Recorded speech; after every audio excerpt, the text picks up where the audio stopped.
No, I was gonna give an example of an area that I typically fall down on, or an area that I could improve on. But in doing so, it's actually a very good example of what I was going to say. So I see myself as a good listener, but what I tend to do, which is I would probably say is a bad thing, is someone will say something to me that I'm engaged with, and then I'll say, oh yeah, I've done that before, and I'll almost switch it by agreeing with them by linking it back to myself, which is a potentially, I don't know if selfish is the right word for it, or not selfish, but self-indulgent way of engaging and listening.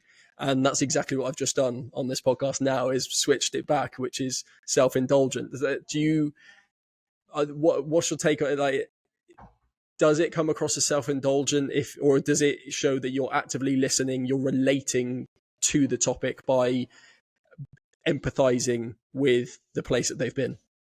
Yeah, I think there's a time and a place. I think that, and there's a way to do it as well. I think that if you immediately take what somebody is saying and you bring it back to yourself and you say, well, this is my experience and this is what I would do, or this is how I've done it in the past, and you leave it there, I think that's where it can go wrong.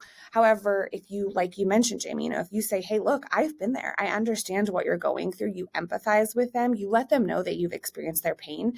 But then again, on the tone of being prospect-centric, you turn it back around and you relate it back to them. Hey, I've been there. I understand what you're going through. I don't want you to have to, continue at the, pace that you're going, or continue at the status quo that you're experiencing right now. Let's work together to find a solution, because I was able to find one, and I'm pretty confident that I can find one for you as well.